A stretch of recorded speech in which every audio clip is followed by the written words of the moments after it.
Olá, boa tarde. Você acompanha agora notícias do Brasil e do mundo desta terça-feira. O início da vacinação contra a Covid-19 no mundo completou um ano esse mês. E até o momento, quase metade da população mundial está imunizada.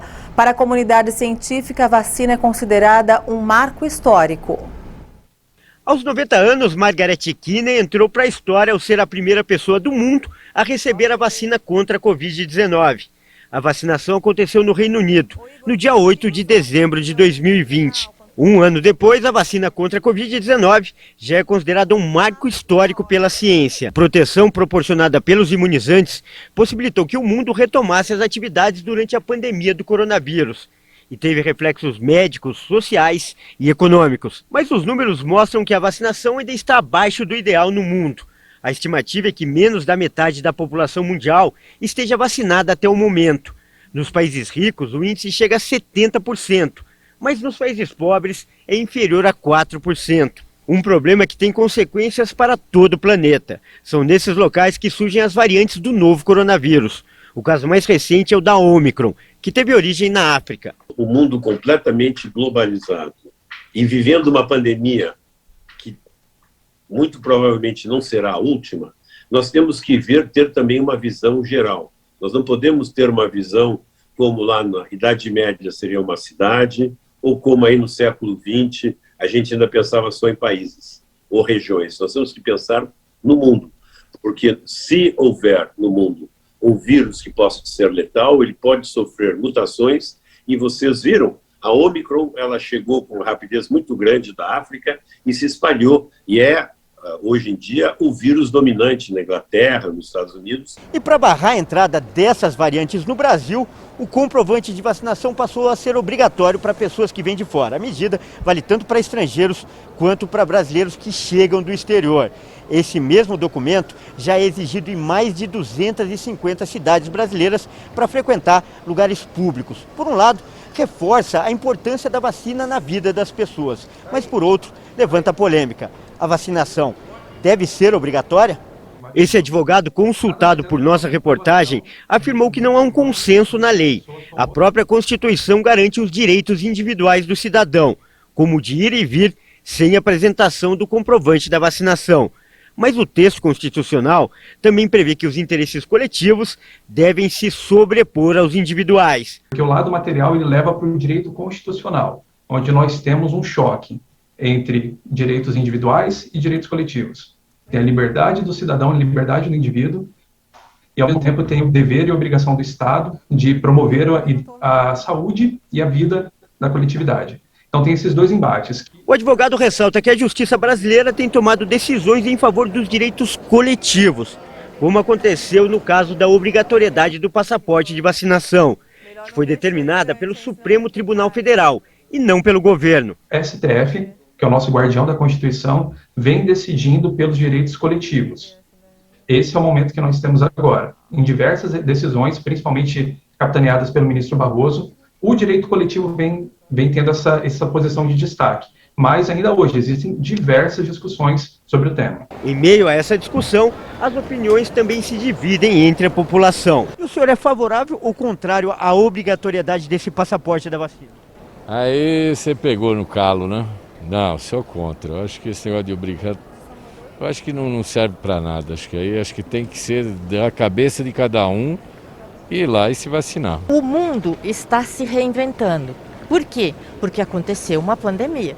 Então, por que nós não podemos colaborar com a OMS? Por que nós não podemos colaborar com os cientistas no mundo que estão fazendo esse sacrifício para que a gente tenha vida, para que a gente tenha conforto no nosso mundo? Não é verdade? Então, por isso que eu sou favorável. A favor ou contra, uma coisa é certa: está cada vez mais difícil sair de casa sem o comprovante da vacinação. A imprensa estatal da Síria denunciou hoje que Israel executou um ataque aéreo contra o porto de Latáquia, o segundo este mês neste local crucial para o comércio do país. A agência de notícias estatal síria SANA publicou nesta terça-feira imagens de um incêndio após um suposto ataque aéreo israelense ao porto de Latáquia. A SANA disse que na ação foram usados mísseis a partir do Mediterrâneo. De acordo com a agência, o ataque provocou grande dano material e incêndios. Israel executou centenas de ataques aéreos no território sírio desde o início da Guerra Civil em 2011, principalmente contra posições do governo, forças apoiadas pelo Irã e combatentes do movimento Hezbollah. Em 7 de dezembro, o Estado judeu realizou bombardeios contra um carregamento de armas iranianas no mesmo porto, sem provocar vítimas. Israel raramente comenta os ataques que realiza em seu vizinho do norte, com o qual permanece oficialmente em guerra, mas confirmou centenas desde 2011, quando começou o conflito civil na Síria. De acordo com o relatório do exército israelense, em 2020 o país atacou quase 50 alvos. A operação mais violenta ocorreu em 13 de janeiro de 2021, quando morreram 57 soldados do regime e combatentes aliados no leste da Síria. Os Estados Unidos e a Rússia vão se reunir em janeiro em Genebra para discutir segurança e as tensões na Ucrânia. Enquanto isso, o exército ucraniano treina civis como uma possível invasão russa. As relações entre Rússia e Estados Unidos passam por um momento de tensão devido ao envio de tropas russas à fronteira com a Ucrânia. O fato provoca o temor da Casa Branca e de outros governos ocidentais sobre a possibilidade de uma invasão da ex-República Soviética.